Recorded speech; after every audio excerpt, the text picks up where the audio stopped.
Intelligence plus character. That is the goal of true education. What I just read was one of Martin Luther King Jr.'s most famous quotes. I used to think school was just about reading and math, but I have learned that it is much more than that. It is about learning how to make friends and keep them, and how to be a better person.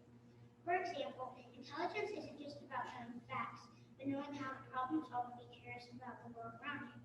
It is also about having the passion to keep learning. People think you're done with your education once you graduate from college, but you learn how to handle situations throughout your whole life. In his quote, I believe Dr. King is referring to character as those good traits like kindness, generosity, honesty, and respect for everybody. You're not just born with these traits, but learn them over time. You can learn these traits at home with family or through interactions with others. I think students at Westchester learn these traits by the character word of the month and by seeing the examples set by the teachers and faculty. Character is also respecting other people's races, religions, and backgrounds. At Westchester, we learn about different holidays around the world and important ceremonies from other cultures. For example, every year we have a Chinese New Year celebration. This month's character word is responsibility. I think we learn to be responsible in our own classrooms by having to bring in our homework and projects on time. This year, because of COVID-19, part of our responsibility is to wear a mask and stay our distance to keep our friends and teachers safe. These two things, intelligence and character, combined is the goal of true education, and I believe we're getting a true education at Westchester. The time is always right to do what is right, Martin Luther King Jr. once said.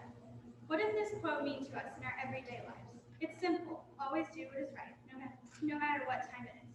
You can relate this to your everyday life at school. If you have a big project due the next day, but you want to have a sleepover with your friend, what's the right thing to do? You should do your project. Or you can relate it to home. If you really want to see a new TV show, but your parents want you to take the trash out, what do? You take the trash out. But doing the right thing isn't just in actions. It can be in words too. If your parents asked you if you did your homework and you didn't, you shouldn't lie and say that you did. Say the right thing. Whenever you say or do the right thing, you can't go wrong. It always pays off. You could also relate it to how we treat people. If you see a classmate who is sitting alone at lunch, you should go sit with them. If you were that person who was sitting alone, it probably wouldn't feel good to be that. That is doing the right thing at the right time. You can sit with your friend tomorrow. You don't want people to feel left out. We had to learn a whole new responsibility in 2020, wearing masks. We had to do the right thing at the right time and wear our masks. If you want to stay safe and be at school, you have to take all the precautions that we are told. Social distancing, wearing masks, washing your hands, putting on hand sanitizer, and telling someone if you feel sick. If you do all those things, then you are obeying what Dr. King said. If you do all those things when somebody is telling you, then you are doing the right thing at the right time. Thank you for listening to my speech. I hope that you learned that it is never wrong to do what is right.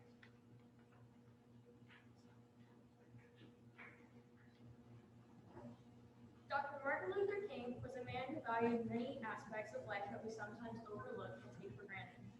One of the natural rights Dr. King fought to protect was education. In Dr. King's lifetime, people of color did not have equal access to schooling. At this time, African Americans were forced to go to different schools that often had leftover and outdated supplies, which further set back this population. Dr. King recognized that reality and proclaimed his dream to the world, which included equality in education regardless of race. Dr. King managed to see the importance of education in its broadest terms, beyond intelligence. He once said, quote, "Intelligence plus character. That is the goal of true education."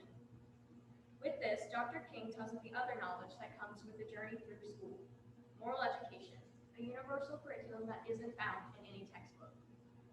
Character is the backbone of each individual person. Without character, our personalities will be left undefined without substance. Character is how we connect with others and view the world as well as ourselves. It influences our actions and allows us to make a difference in the world. Knowledge only matters with good character, as Dr. King expresses. When we emerge into the world after high school, it matters not how much we know, but how we treat others and represent ourselves. At Westchester, we are privileged to not only have the necessary materials to build a strong academic foundation, but we also emphasize the importance of character at every level. In the classroom, we are taught about point of view. In studying history, point of view allows us to see through the eyes of others and gain a level of understanding of their experiences and struggles. Through literature and works of art, we are able to step into someone else's shoes and understand what they have gone through. Cares Cruise is one of the many ways around us we use our character to reach out to our community. Using the traits which give us cares, compassion, awareness, respect, empathy, and service, we help those around us and learn what these look like in action. In the past, this has taken form in Hometown Heroes and Change for Change. Earlier this year, we participated in the Camp Out for Hunger right in our own community.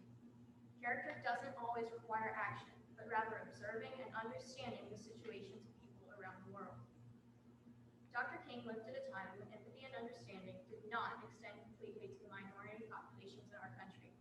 He knew that we cannot hope to understand and help ourselves until we do the same for others.